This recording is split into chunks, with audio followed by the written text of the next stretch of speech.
SC Verma chapter 29 problem number 6। क्या कह रहा है प्रॉब्लम में?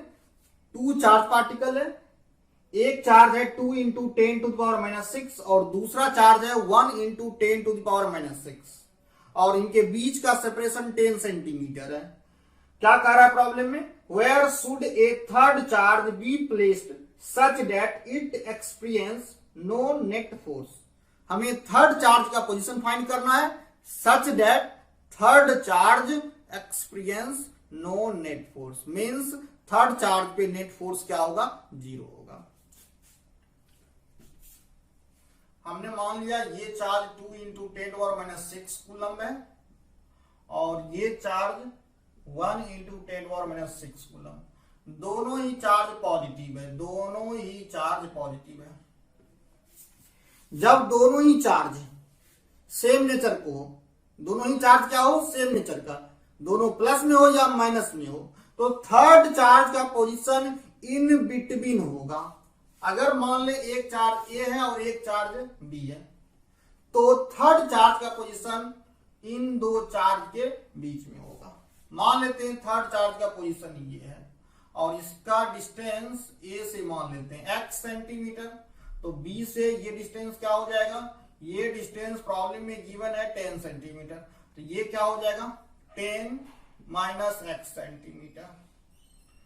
अब थर्ड चार्ज का पोजीशन मान लेते हैं c पे हमने चार्ज रखा प्लस q। अब ये प्लस q चार्ज है।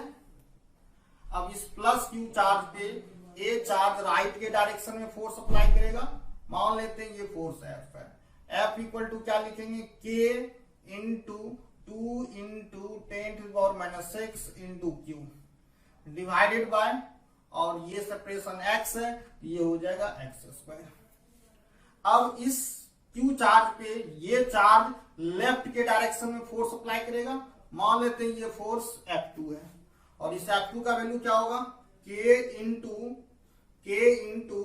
1 into 10 to the power minus 6 into Q divided by 10 minus x का स्क्वायर।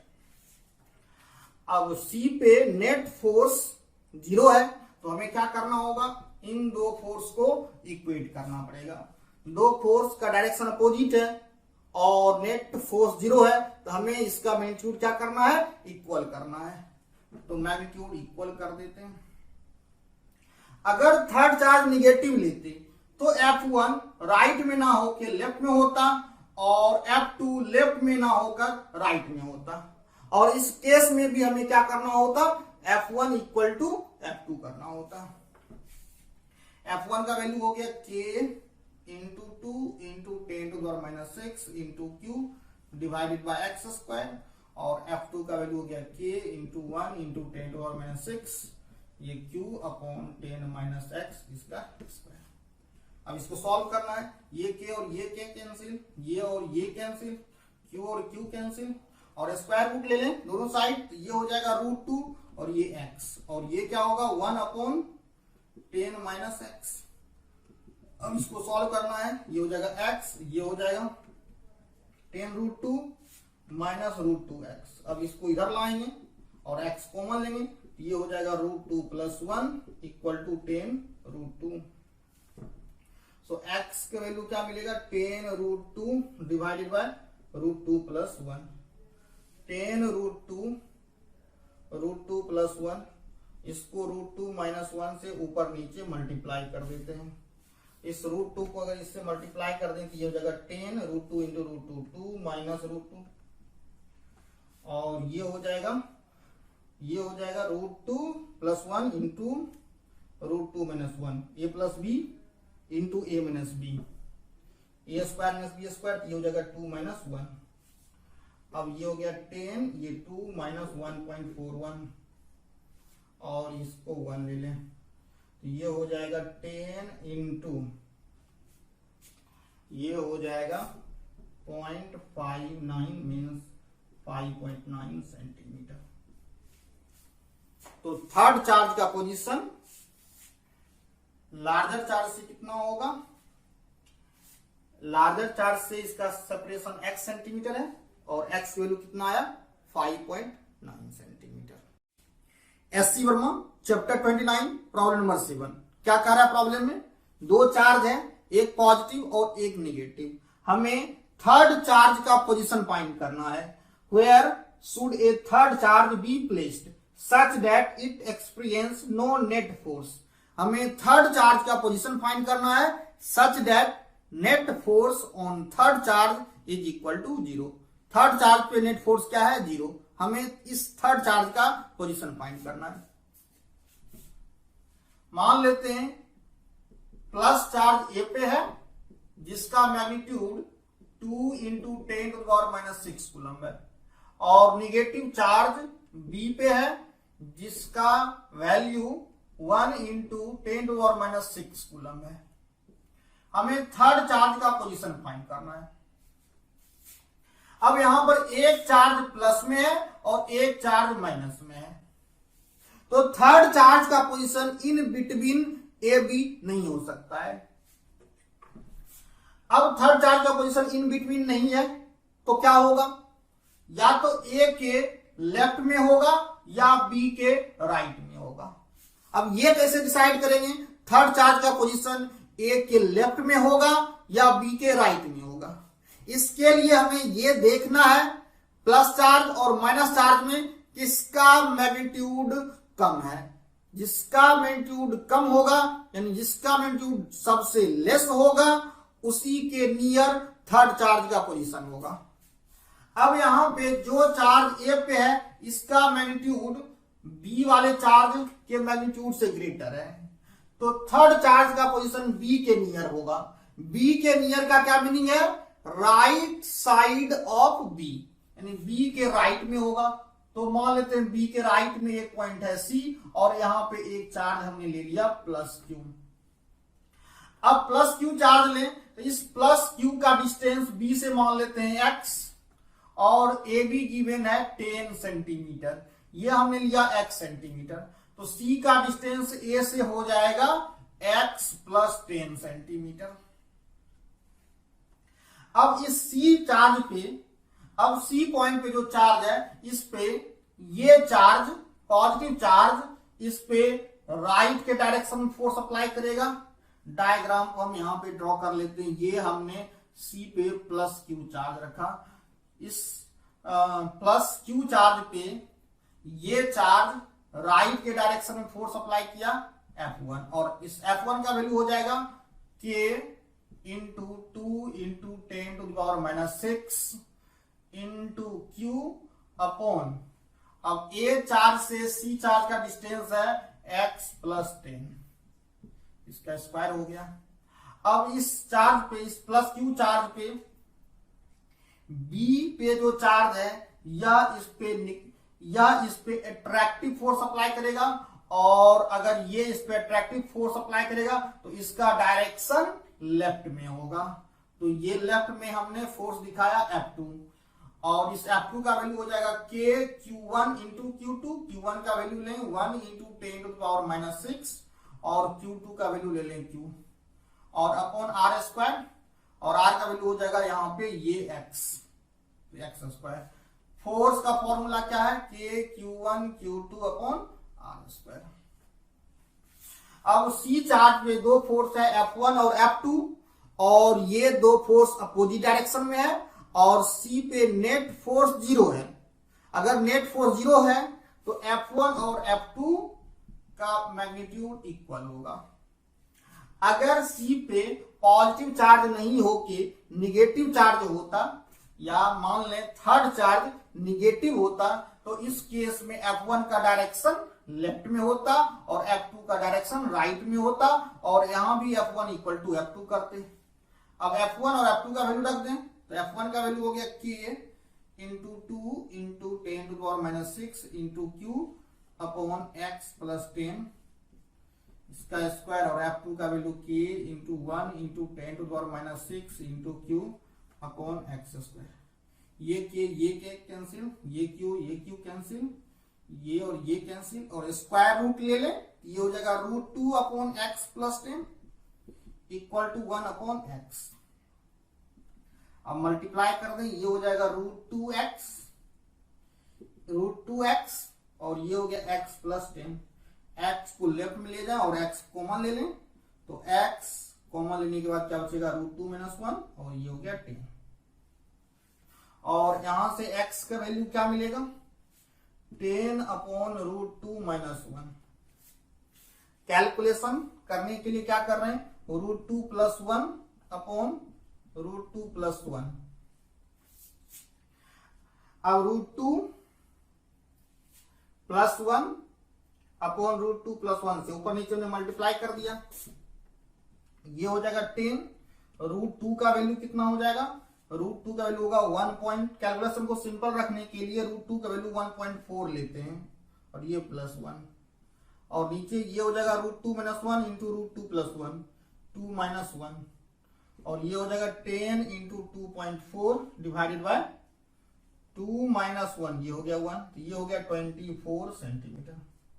तो थर्ड चार्ज का पोजीशन बी से कितना हो गया, थर्ड चार्ज का पोजीशन बी से हो गया x, और ये वैल्यू कितना हो जाएगा, 24 सेंटीमीटर।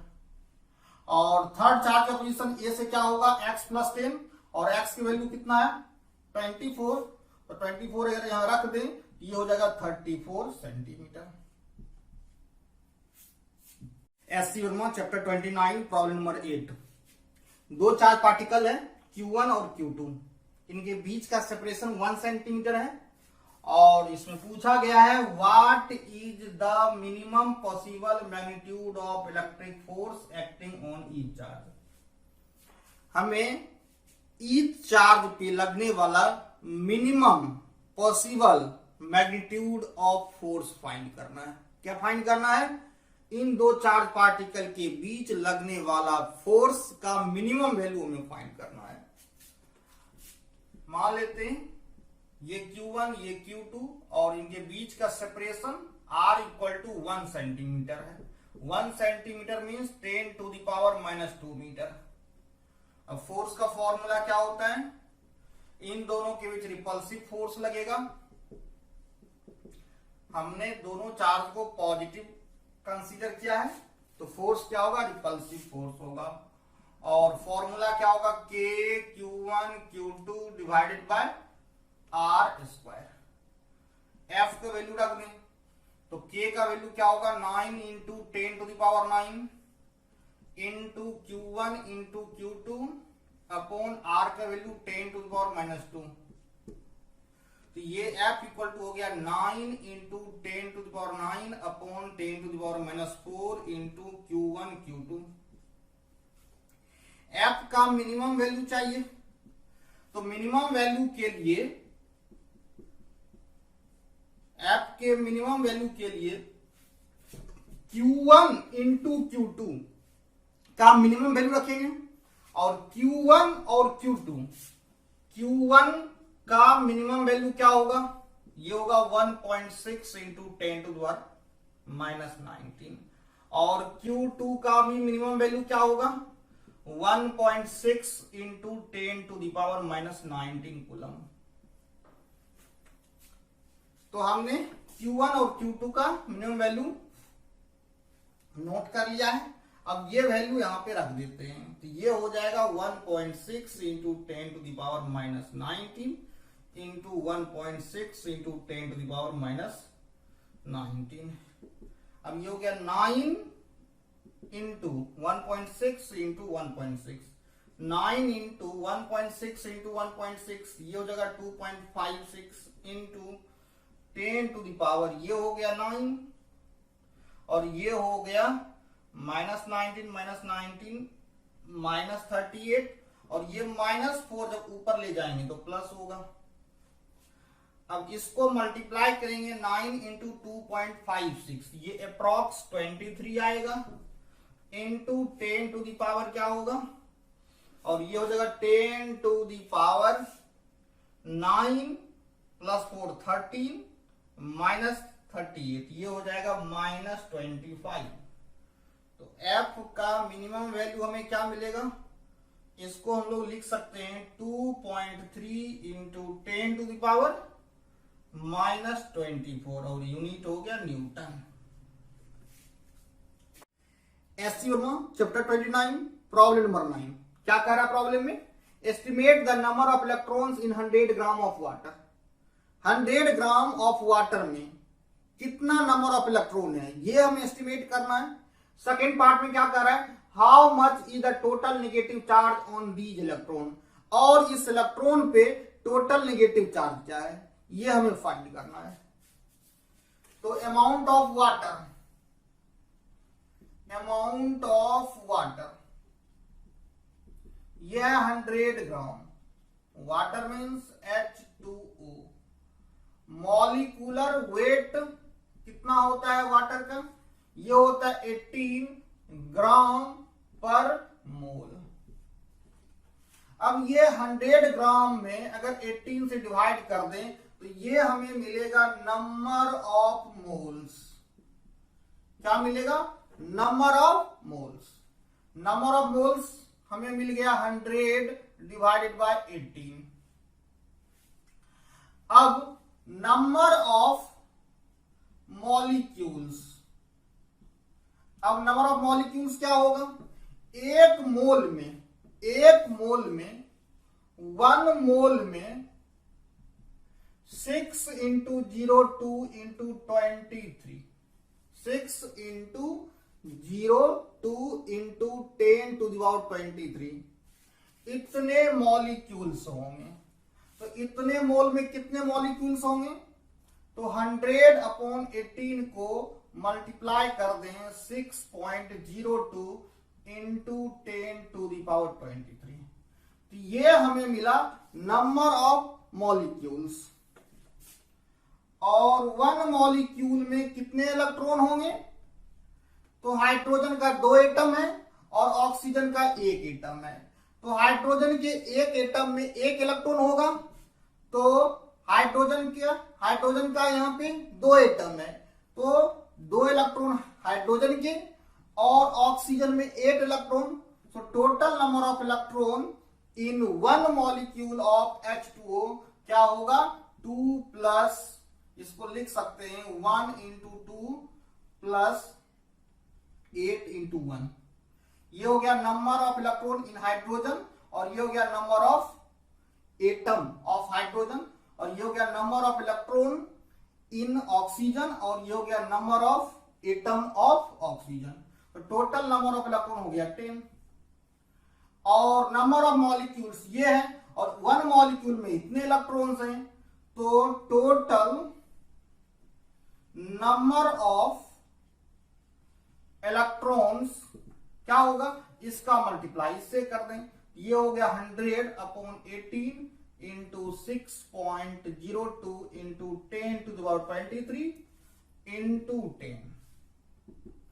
अब इसका मल्टीप्लाई इससे कर दें, ये हो गया 60.2 divided by 18 into 10 to the power, अब ये 100 और ये 10 टू द पावर 23, ये हो गया 10 टू द पावर 25। अब 60.2 को डिवाइड कर दें 18 से, तो ये आएगा अप्रॉक्स 3.35, और ये हो गया 10 टू द पावर 25।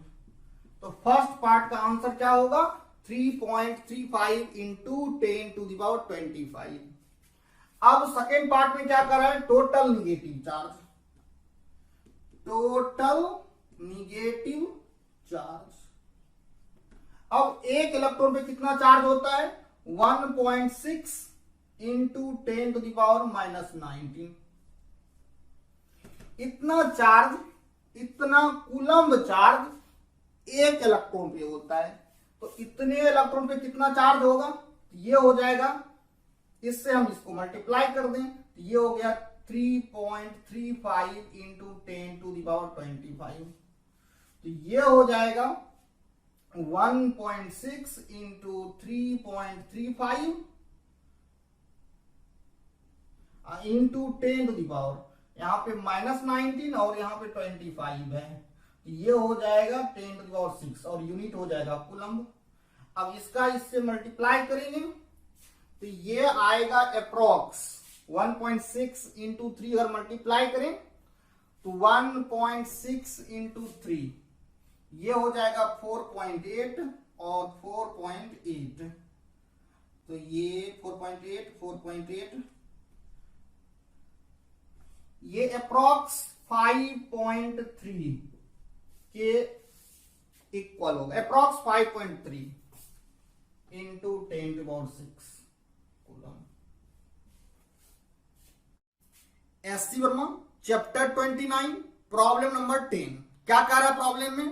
प्रॉब्लम में कह रहा है 100 ग्राम वाटर में, 100 ग्राम वाटर में जितने भी इलेक्ट्रॉन हैं उसके टोटल निगेटिव चार्ज को एक निगेटिव पॉइंट चार्ज मान लें, और जितने भी न्यूक्लियस हैं और उसके जितने भी पॉजिटिव चार्ज हैं उस सभी को एक दूसरा पॉजिटिव पॉइंट चार्ज मान लें, और इस पॉजिटिव और निगेटिव पॉइंट चार्ज को 10 सेंटीमीटर के सेपरेशन पे अगर रख दें तो इनके बीच का अट्रैक्टिव फोर्स क्या होगा, ये हमें फाइंड करना है।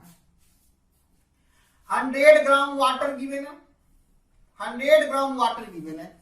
100 ग्राम वाटर को अगर 18 से डिवाइड कर दें तो ये हमको मिल गया नंबर ऑफ मोल्स, और इसको मल्टीप्लाई कर दें 6.02 इंटू 10⁻23 तो ये हमें मिल जाएगा total number of molecules in 100 gram of water. और एक मॉलिक्यूल में 10 इलेक्ट्रॉन है तो ये हमें मिल जाएगा total number of electrons in 100 gram of water. और एक इलेक्ट्रॉन पे चार्ज होता है 1.6 इंटू 10⁻19, और ये क्या हो जाएगा, ये हो जाएगा total negative charge, total negative charge. और इसको सॉल्व करेंगे तो ये हमें मिलेगा 5.35 इंटू 10⁻6 कूलम।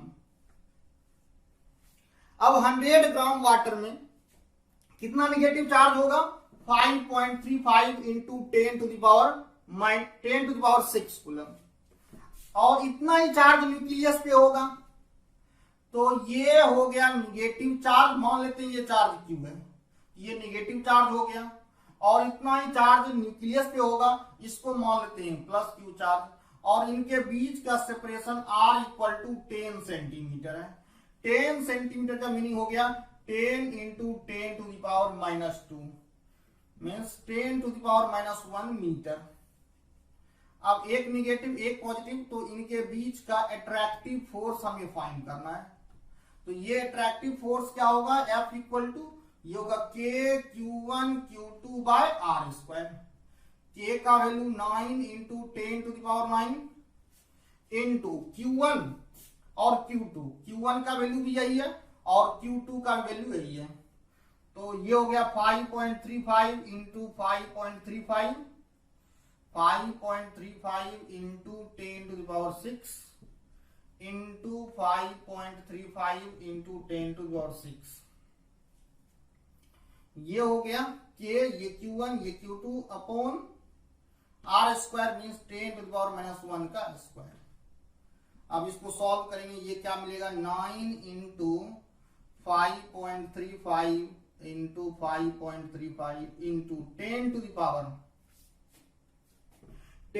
क्या होगा, यहां पे 9 और ये 6, 9 6 9 प्लस 6, 9 प्लस 6 हो गया 15, 15 प्लस 6 21, और ये 10⁻⁻2 ये ऊपर जाएगा तो ये हो जाएगा 9 प्लस 6 15 प्लस 6 21 प्लस 2 23, और इसको सॉल्व करेंगे तो क्या मिलेगा 5 इंटू 5 5 इंटू 5 25 इंटू 9 25 इंटू 9 ये जो है 225, तो ये सॉल्व कर लेंगे तो ये 2 पॉइंट समथिंग इंटू 10⁻25 न्यूटन आएगा।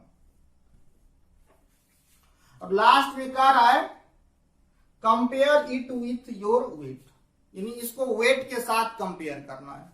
अगर हमें इस फोर्स को F मान लें और वेट के साथ कंपेयर करना है तो ये फोर्स वेट का कितना टाइम्स है, तो इसके लिए हमें क्या करना पड़ेगा, फोर्स को डिवाइड कर देंगे वेट से, और वेट अप्रॉक्स अगर मान लें 60 केजी, तो 60 केजी वेट को अगर न्यूटन में कन्वर्ट करें तो 600 न्यूटन। तो यहां से हम लोग क्या फाइंड कर सकते हैं, यहां से हम लोग फाइंड कर सकते हैं ये फोर्स वेट का कितना टाइम्स है, और यहां पे इसको हम एक्यूरेट सॉल्व कर लेंगे तो एग्जैक्ट आंसर आ